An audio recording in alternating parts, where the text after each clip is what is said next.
Virgos, welcome to your weekly Sidereal Astrology forecast. This is going to be for February 15th through the 21st of 2016. I'm Athen, and this is for Sidereal Astrology, very different from mainstream astrology. If you are new to the channel, be sure to click the link for more information.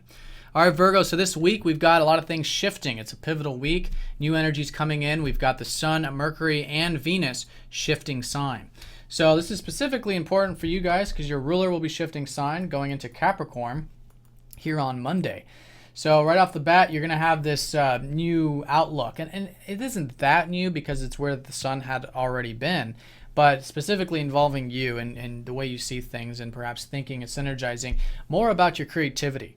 Mercury going into your fifth house is that I think a lot of you have been maybe focused on it lately, maybe the self-expression, maybe the inspirations or the hobbies and interests in your life. But here now you can directly work with it. And for about the next 30 days, you're going to have Mercury here helping you sort of synergize, work with, and cultivate a lot of these things that you might be interested in and expressing yourself, etc. So great areas there.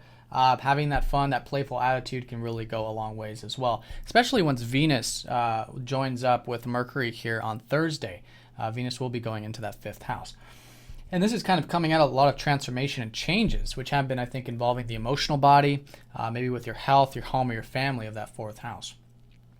Now, in terms of the sun's going to be going into your sixth. So this is, your natural domain here, which has been an area of perhaps uncertainty. The sixth house is about your daily activities. It might be your work, it might be your routine, your health, your diet, these kinds of things. But now the sun really just illuminates and helps that become more known. The sun just shines. So you're going to have this natural awareness and this natural insight for you to cultivate your routine, your regiments, your work for the next roughly 30 days. And this is where you're going to have the next new moon cycle as well. So that's going to be that shift. So it's kind of this mixed energy between the focus on the improvement side of things while at the same time perhaps finding that interest, fun, and joy in life with Mercury in the fifth. Now, we don't have any major aspects this week except for one. Mars is going to be sextiling up to that north node, which is quite good. This is going to be specifically Tuesday and Wednesday.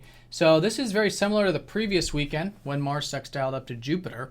And this is all about this new life path shift for you for the next 2 years to cultivate your alone time, your spiritual time out, your connection with God, your connection with the universe, however you see that. It's a very personal relationship here. So getting that alone time, getting that meditative time, I think is excellent. You're very much supported for that, and you already have been with Jupiter retrograde here. Perhaps there's a reflection about it. Perhaps there's some rethinking or redoing about those matters, but that's great. It's an excellent time to do that with Jupiter retrograde. Now, vice versa, Jupiter is going to be well aspecting that Mars in your second house, where I think you have been quite motivated to cultivate your values in life.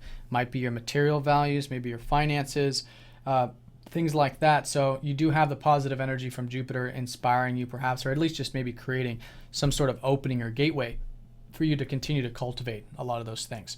Now, Mars does rule your third house of communication, so that could be good, considering the fact that you've had Saturn in that third house, supporting you with that. And then also the deeper side, the deeper connections in life can come across perhaps quite easily, generally for all of you.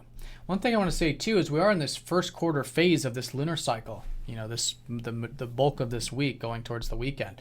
So the key with this is that there's a lot of this integration, and I think a lot of what you're integrating this week is involving these new things that came to you since last week, involving maybe your self-expression or these interests and these kinds of things.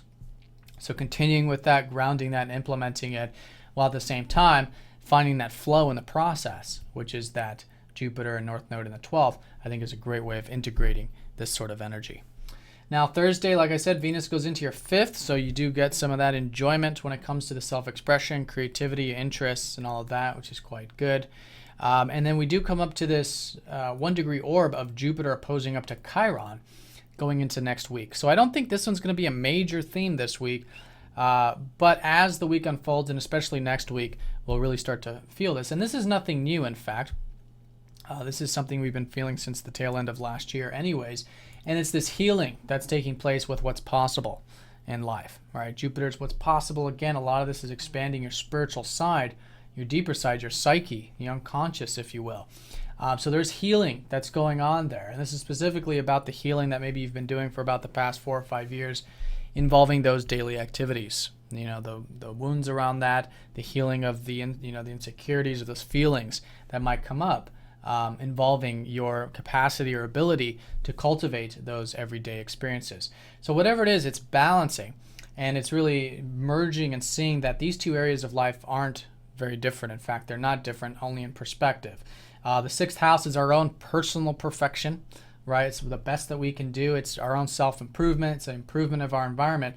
But the 12th house is God's perfection, which is the universe. Everything is perfect the way that it is, but of course still implementing our own self-improvement in the process. Really grounding our spirituality is key with this. So it's really seeing them as one and the same thing, and that when we are grounded, when we are cultivating our self-improvement, we are cultivating our spiritual life, because the grounded life is the spiritual life, and vice versa. In order to cultivate the spiritual life, we do got to get the routine. We got to get the regiments and all of that in order to do so. So I think that's a good area of integration, a good area of balance to maybe consider as we go into next week. But like I said, that'll be mostly next week.